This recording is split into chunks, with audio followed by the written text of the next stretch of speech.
Assalamualaikum warahmatullahi wabarakatuh. Selamat siang dan selamat sore mahasiswa kelas reguler maupun kelas paralel mata kuliah hukum agraria. Pada pertemuan yang ke-13 ini, materi yang akan saya sampaikan adalah mengenai PPAT atau pejabat pembuat akta tanah.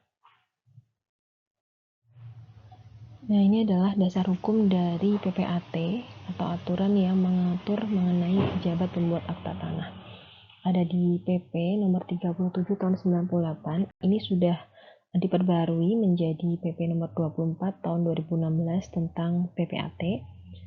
Dan juga kode etik PPAT itu diatur di dalam lampiran yang ada dalam keputusan Menteri Agraria dan Tata Ruang atau Kepala Badan Pertanahan Nasional nomor 112 garis miring Kep 4.1 garis miring 4 Romawi garis miring 2017 tentang pengesahan kode etik Ikatan Pejabat Pembuat Akta Tanah.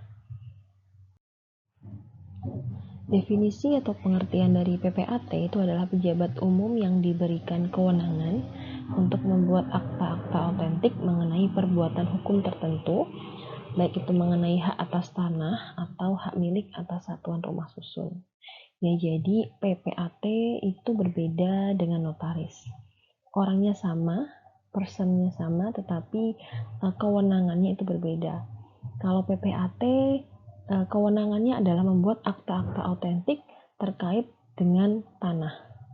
Misalnya membuat akta jual beli tanah, pemecahan tanah, dan lain-lain. Sedangkan kalau notaris, ini kewenangannya juga membuat akta autentik tetapi bukan yang terkait dengan tanah. Misalnya membuat akta pendirian PT, akta pendirian yayasan, rapat umum pemegang saham, perubahan nama PT, perubahan nama yayasan, dan lain-lain. Nah, jadi jika kalian melihat di jalan ada papan nama notaris atau PPAT, ini orangnya sama tetapi tugas dan kewenangannya berbeda. Ketika dia mengerjakan tugas dari kliennya untuk membuatkan akta autentik terkait tanah, ini berarti person tersebut atau orang tersebut sedang bertindak selaku PPAT. Tetapi ketika dia sedang mengerjakan tugas dari kliennya terkait pendirian PT misalnya, berarti person atau orang tersebut sedang bertindak selaku notaris. Nah, jadi kalau PPAT itu yang kita ketahui hanya mungkin satu saja, tetapi sebenarnya PPAT itu terdiri dari 3 macam. Yang pertama ada PPAT yang kita ketahui secara umum, yang bertindak juga selaku notaris. Yang kedua itu PPAT sementara. Yang ketiga adalah PPAT khusus. Yang PPAT saja ini yang kita ketahui di jalan-jalan kita sering temukan papan nama notaris PPAT. Nah, ini dia yang ingin menjadi PPAT ini wajib sarjana hukum dan juga wajib untuk melanjutkan pendidikannya ke S2 Magister Kenotariatan. Jadi jika Anda ingin menjadi seorang PPAT, ini wajib untuk meneruskan pendidikan Anda nanti setelah lulus S1 Sarjana Hukum ke Magister Kenotariatan. Untuk nantinya akan mengikuti pelatihan-pelatihan, kemudian mengikuti magang di kantor pertanahan, dan juga magang di kantor notaris atau PPAT, sebelum nanti keluar SK dan izin praktek untuk menjadi notaris maupun PPAT.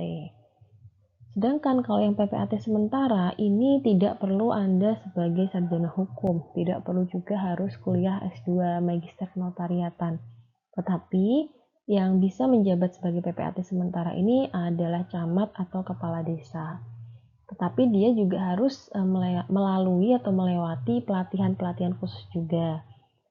Bagaimana menjadi PPAT sementara itu, apa saja tugas dan kewenangannya. Nah, kenapa kok dibentuk PPAT sementara?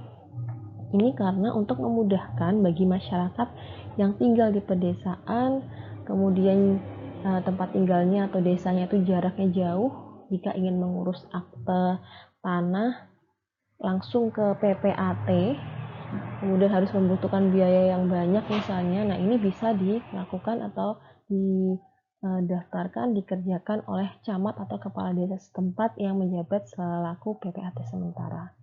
Masa kerjanya kalau PPAT sementara yaitu berdasarkan masa kerja si kepala desa atau camat tersebut. Misalnya satu periode 5 tahun, berarti setelah 5 tahun misalnya harus diganti, ya PPAT sementaranya juga akan diganti dengan pejabat yang baru.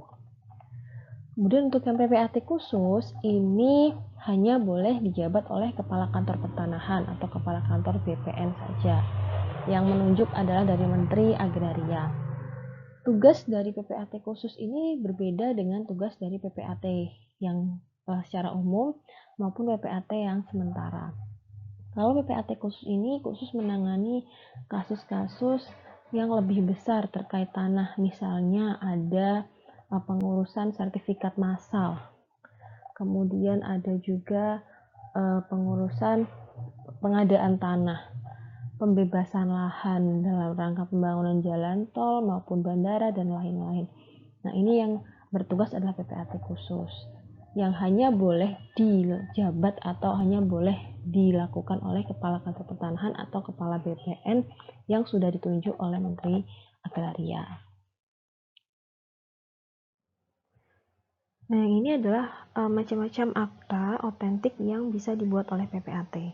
Jadi biasanya orang membedakan antara notaris dan PPAT itu adalah bahwa yang hanya bisa membuatkan akta-akta otentik itu hanyalah notaris, sedangkan PPAT itu hanya membuat akta tanah tanpa menyebutkan bahwa akta tanah yang dibuat PPAT itu sebenarnya juga merupakan akta otentik. Karena yang namanya akta otentik itu berarti akta atau surat yang dibuat oleh dan di hadapan pejabat yang berwenang. Nah, pejabat yang berwenang dalam hal ini adalah notaris maupun PPAT. Sedangkan selain akta otentik, kita juga mengenal yang namanya akta di bawah tangan. Itu berarti bukan membuat akta ditutupi oleh tangan, tetapi akta yang dibuat itu berisikan kesepakatan atau perjanjian antara para pihak terhadap suatu hal tertentu yang dituangkan ke dalam suatu lembar, baik itu ditulis tangan maupun diketik, tetapi yang membuat hanyalah para pihak yang bersangkutan untuk kemudian nanti bisa disahkan oleh notaris. Jadi akta di bawah tangan itu kita mengenal ada dua, yaitu legalisasi dan juga watermarking. Legalisasi itu berarti ada dua orang atau lebih yang membuat kesepakatan atau membuat perjanjian terhadap satu hal, namun ditandatangani di hadapan notaris. Misalnya ada si A dan si B ini melakukan jual beli handphone. A menjual handphone kepada si B, tetapi si B membeli handphone A ini masih mencicil dan masih ada kurang sekitar 5 juta misalnya. Nah, karena si A takut kalau si B ini tidak melunasi atau kabur atau wan prestasi atau ingkar janji, maka antara A dan si B ini membuat kesepakatan akta di bawah tangan yang mereka tulis atau mereka ketik di satu lembar kertas untuk kemudian mereka bawa ke notaris dan meminta pengesahan dari notaris supaya akta di bawah tangan ini sifatnya kuat. Jadi akta di bawah tangan ini kuat, ya sama seperti akta otentik, tetapi tidak sekuat akta otentik. Kalau akta otentik kan karena dia dibuat di hadapan dan oleh pejabat yang berwenang, ini kan kekuatan hukumnya lebih kuat. Tapi kalau akta di bawah tangan ini kuat, tetapi masih ada kemungkinan untuk disangkal oleh para pihak yang bersangkutan.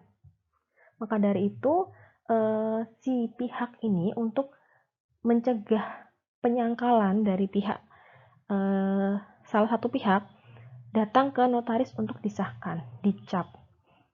Nah, itu namanya legalisasi. Jadi para pihak datang belum menandatangani, jadi menandatangani itu di depan notaris, tapi sebelumnya notaris membacakan isi akta di bawah tangan yang telah mereka buat. Lalu mengesahkan dan dicatat di dalam buku legalisasi milik notaris yang bersangkutan. Nah, apabila ada sesuatu hal yang terjadi nantinya, ternyata salah satu pihak keuangan prestasi, ingkar janji, nah ini notaris yang bersangkutan tidak bertanggung jawab, karena kalau akta di bawah tangan itu yang bertanggung jawab adalah para pihak yang membuat akta perjanjian tersebut.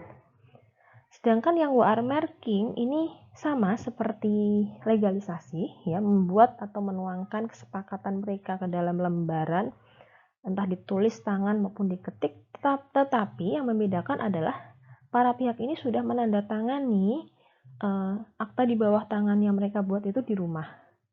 Jadi datang ke notaris itu tinggal ngesahkan aja. Notaris cuma tinggal mengecap, kemudian mencatat di buku WR marking punya notaris yang bersangkutan. Nah, jadi harus bisa membedakan perbedaan antara akta otentik dan juga akta di bawah tangan. Sama-sama kuat, sama-sama sah, tetapi lebih kuat akta otentik. Karena akta otentik dibuat oleh dan di hadapan pejabat yang berwenang, sedangkan akta di bawah tangan ini yang membuat adalah para pihak, sehingga masih ada kemungkinan untuk disangkal, masih ada kemungkinan untuk diingkari janjinya atau prestasi. Nah, untuk akta otentik yang bisa dibuat oleh PPAT ini ada akta jual beli, akta tukar menukar, akta hibah, akta pemasukan ke dalam perusahaan atau inbrank, pembagian hak bersama, pemberian hak tanggungan, pemberian HGB, hak pakai atas tanah, hak milik, dan juga akta pemberian kuasa membebankan hak tanggungannya. Jadi, akta-akta inilah yang bisa dibuat oleh PPAT. Ya, ini akta yang tidak merupakan kewenangan notaris, ya. Notaris tidak berwenang untuk membuat akta-akta ini, tapi yang berwenang adalah ketika seseorang itu bertindak sebagai PPAT, bukan ketika seseorang bertindak selaku notaris. Jadi fungsi PPAT ini dia sebagai pelayanan masyarakat yang menjabat sebagai pejabat umum, punya wewenang untuk membuat akta terkait pemindahan hak atas tanah, pembebanan hak atas tanah, dan juga akta-akta lain terkait tanah yang diatur dengan peraturan perundang-undangan yang berlaku. Jadi kenapa kok notaris atau PPAT ini disebut sebagai pejabat umum? Karena dia ini berbeda dengan pejabat yang kita ketahui berada pada institusi atau departemen atau perkantoran. Dimana kalau pejabat yang bekerja di institusi, departemen, atau perkantoran ini kan rutin mendapatkan gaji dari pemerintah setiap bulannya. Sedangkan kalau notaris maupun PPAT ini mereka menjual jasa, ya, kepada masyarakat atau kepada klien, sebutannya seperti itu. Nah, lantas dari mana dia mendapatkan bayaran? Nah, itu disebut dengan honorarium. Jadi ada honor yang diberikan dari klien kepada si PPAT maupun notaris. Besarannya sudah diatur dalam PP terkait PPAT maupun dalam undang-undang notaris. Kemudian, fungsi pelayanan masyarakat ini juga dia bisa membantu kepala kantor pertanahan, khususnya dalam hal pendaftaran tanah. Karena jika ingin mendaftarkan tanah, syarat utama adalah harus ada akta yang dijadikan dasar yang dibuat oleh PPAT.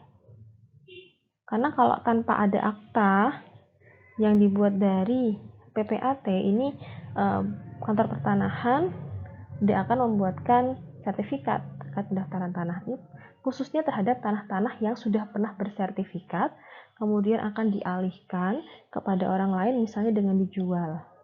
Nah, ini harus ada akta jual belinya terlebih dahulu dari para pihak ini yang dibuat di kantor PPAT. Setelah keluar akta jual beli, nah ini jadi dasar ke kantor pertanahan untuk membuatkan sertifikat atau mendaftarkan tanah yang akan dialihkan, baik itu melalui proses jual beli, sewa menyewa, dan lain-lain. Fungsi selanjutnya adalah fungsi meningkatkan atau peningkatan sumber penerimaan negara. Jadi dalam membuatkan akta jual beli misalnya, itu juga harus seorang PPAT mengecek apakah yang bersangkutan sudah membayar PPh atau pajak penghasilan dan juga BPHTB-nya atau bea perolehan hak atas tanah dan bangunan. Ini wajib dibayarkan oleh siapapun setiap pemilik tanah terhadap tanah yang dimiliki.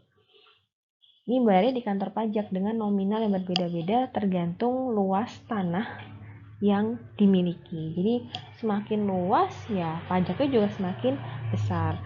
Nah, ini kalau misal nanti PPAT ngecek kok antara tahun sekian sampai sekian belum lunas. Nah, ini harus sudah dilunasi dulu. Karena kalau tidak ini juga tidak akan semudah itu untuk diajukan ke kantor pertanahan untuk dilakukan pendaftaran dan penerbitan sertifikat. Untuk daerah kerja PPAT itu dulu sebelum diperbaharunya PP terkait pendaftaran pejabat pembuat akta tanah yaitu nomor 37 tahun 98, seorang PPAT itu hanya boleh membuatkan akte kliennya hanya untuk satu wilayah kerja yang kabupatennya sama. Misalnya saya seorang PPAT di Kabupaten Kudus, berarti saya hanya bisa membuatkan akta klien saya yang bertempat tinggal di Kudus atau yang lokasi tanahnya itu berada di Kudus. Tapi setelah diperbarui PP tersebut menjadi nomor 24 tahun 2016, ini sudah wilayah kerja diperluas di satu provinsi. Jadi kalau seorang PPAT di Kudus, saya tetap bisa membuatkan akta tanah klien saya yang misalnya bertempat tinggal di Pati, di Jepara, di Semarang, nah karena satu provinsi yang sama yaitu Jawa Tengah. Tapi kalau dulu sebelum PP ini diperbaharui itu hanya boleh di lingkup kabupaten yang sama saja.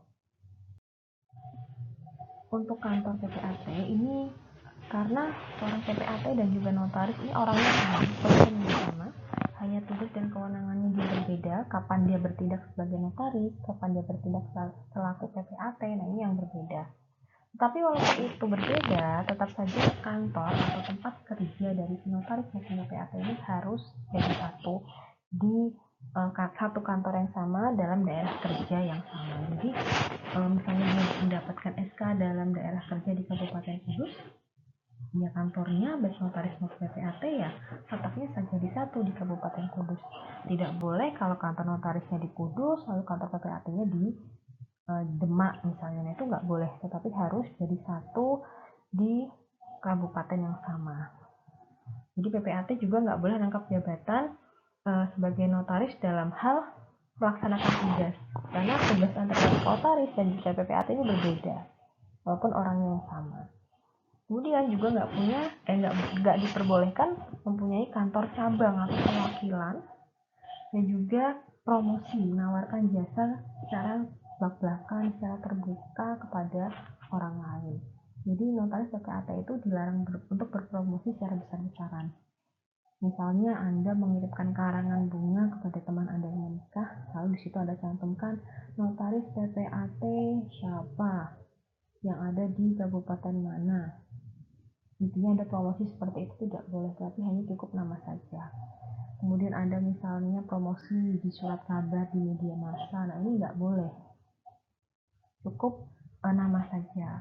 Makanya di plang-plang notaris PPAT yang ada di jalan itu juga sederhana, karena sudah ada aturannya juga mengenai berapa besaran plang, ukuran plang yang bisa dipasang, kemudian harus tertulis apa saja. Nah itu biasanya kan hanya nama, gelar, kemudian notaris PPAT, kemudian ada wilayah kerjanya di kabupaten apa atau di kota apa, ada juga surat SK pengangkatannya dicantumkan juga di situ, hanya sebatas itu. Sementara sesederhana itu, tidak boleh secara berlebihan yang sifatnya adalah menawarkan jasa yang sangat besar-besaran supaya banyak klien yang datang kepada dia. Nah, untuk membuat akta PPAT ini harus dilakukan di kantor PPAT. Jadi para pihak itu wajib hadir di kantor PPAT ketika akan membuat akta. Karena jika tidak, ini PPAT yang bersangkutan akan dikenai sanksi, bisa dipecat karena itu dianggap sebagai pelanggaran berat. Sebab untuk membuatkan akta itu biasanya notaris maupun PPAT itu wajib memanggil semua pihak disertai dengan 2 orang saksi. Dan juga wajib membacakan isi akta sebelum nantinya ditandatangani oleh para pihak dan oleh PPAT maupun notaris yang bersangkutan. Tujuan dibacakan untuk apa? Untuk mengecek data, nantinya juga disesuaikan dengan KTP, baik itu nama, tempat tanggal lahir, alamat, dan lain-lain, maupun isi akta, apakah telah sesuai atau belum. Karena jika nanti ada yang keliru, itu bisa diperbaiki terlebih dahulu sebelum nantinya disahkan atau ditandatangani oleh para pihak maupun oleh notaris atau PPAT yang bersangkutan. Tapi ada pengecualian, PPAT itu bisa atau boleh membuatkan akta di luar kantor. Tapi syaratnya adalah salah satu pihak atau ada kuasa yang harus hadir menemui PPAT dan memberikan alasan yang sah atau yang bisa dipertanggungjawabkan. Misalnya ternyata klien atau salah satu pihak itu sedang sakit sehingga menyebabkan yang bersangkutan tidak bisa hadir untuk menemui langsung PPAT ke kantornya dalam hal pembuatan akta, sehingga si PPAT-nya inilah yang akan hadir ke tempat tinggal klien atau pihak yang berhalangan hadir dikarenakan sedang sakit. Ini diperbolehkan, ada pengecualian seperti itu. Sebelum membuat akta, PPAT ini juga wajib untuk mengecek atau memeriksa sertifikat apakah telah sesuai atau sah berdasarkan catatan dari kantor pertanahan. Misalnya disesuaikan apakah betul sertifikat ini atas nama yang bersangkutan atau ternyata sertifikatnya justru adalah sertifikat yang palsu. Karena jika PPAT sudah mengetahui apabila sertifikat tersebut palsu tetapi tetap dibuatkan akta, nah ini berarti ada pelanggaran yang dilakukan oleh PPAT tersebut. Nah, untuk notaris maupun PPAT ini ada majelis pengawas yang bertugas untuk memberikan sanksi teguran kepada notaris maupun PPAT. Untuk notaris sendiri itu bernaung di organisasi ini atau Ikatan Notaris Indonesia, sedangkan PPAT itu bernaung di IPPAT atau Ikatan Pejabat Pembuat Akta Tanah yang dianggotai oleh notaris maupun PPAT yang juga bekerja di wilayah kerja yang sama di satu kabupaten yang sama dengan notaris atau PPAT yang bersangkutan. Nah, ini juga ada sanksi apabila notaris atau PPAT yang bersangkutan dianggap melanggar kode etik. Sanksi yang teringan adalah diberikan skorsing atau peringatan, sedangkan yang terberat adalah dicabut izin praktek dan juga dipecat sebagai anggota notaris maupun PPAT. Nah, jadi itu penjelasan singkat mengenai pejabat pembuat akta tanah atau PPAT. Apabila ada yang ingin ditanyakan atau didiskusikan, bisa japri saya via WA atau bisa share di grup WA. Saya mohon maaf apabila ada penyampaian yang kurang berkenan atau kurang jelas. Terima kasih atas perhatiannya. Selamat siang, selamat sore. Wassalamualaikum warahmatullahi wabarakatuh.